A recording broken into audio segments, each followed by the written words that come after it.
விஜய் பின்னணியில் வெளிநாட்டு சக்தி, விரைவில் குற்றப்பத்திரிகை தாக்கல், உறுதியாக சிறை தண்டனை.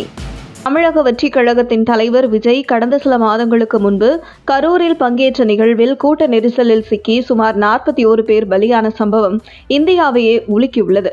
இதனைத் தொடர்ந்து தற்பொழுது இந்த விவகாரம் தொடர்பாக சிபிஐ விசாரணையை மேற்கொண்டு வரும் வகையில் தொடர்ந்து விஜய் சிபிஐ விசாரணைக்கு ஆஜராகி வருகிறார். கரூர் விவகாரத்தை சிபிஐ மிக தீவிரமாக எடுத்து வரும் நிலையில் தாவேக தரப்பிலிருந்து கரூர் விவகாரம் குறித்து எந்த ஒரு பேச்சும் இல்லாமல் அமைதியாக இருந்து வருகின்றார். இந்த நிலையில் இந்த விசாரணையை சிபிஐ தொடர்ந்து மேற்கொள்ள இருக்கும் நிலையில் அடுத்தடுத்து விஜய் இந்த விசாரணைக்கு ஆஜராக வேண்டிய சூழல் ஏற்பட்டுள்ளது. மேலும் விரைவில் குற்றப்பத்திரிகையை சிபிஐ தாக்கல் செய்ய இருக்கும் நிலையில் அந்த குற்றப்பத்திரிகையில் விஜயின் பெயரும் இடம்பெற வாய்ப்புள்ளதாக தகவல் வெளியாகியுள்ளது. அப்படி விஜயின் பெயர் இந்த குற்றப்பத்திரிகையில் இடம்பெற்றால் இந்த வழக்கு நீதிமன்றத்திற்கு சென்றதும் விஜய் நீதிமன்றத்தில் தொடர்ந்து ஆஜராக வேண்டிய சூழல் ஏற்படும் என கூறப்படுகிறது.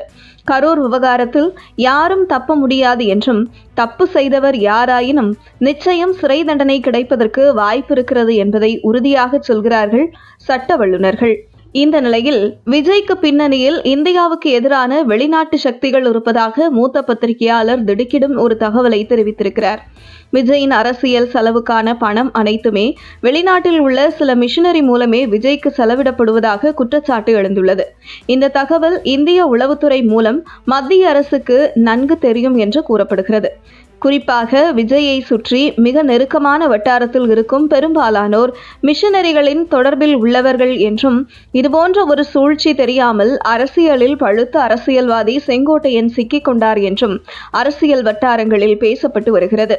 விஜயின் டார்கெட் வரும் 2026 தமிழ்நாடு அரசியல் இல்லை. 2029 பாஜகவை தோல்வியடைய வைத்து ராகுல் காந்தியை முன்னிறுத்த வேண்டும் என்பதே விஜயின் பின்னால் இயங்கும் மிஷனரிகளின் திட்டம் என்று குற்றச்சாட்டுகளை மூத்த அரசியல் வைத்துள்ளார். அந்த வகையில் ராகுல் காந்தி மற்றும் விஜய் இவர்கள் இருவரையும் ஒருங்கிணைக்கும் முயற்சியில்தான் இந்தியாவுக்கு எதிரான மிஷனரி சக்திகளை வேலை செய்து வருவதாகவும், ஆனால் சில அரசியல் காரணங்களால் திமுகவை விட்டு காங்கிரஸால் வெளியேற முடியவில்லை என்கின்றனர் அரசியல் பார்வையாளர்கள்.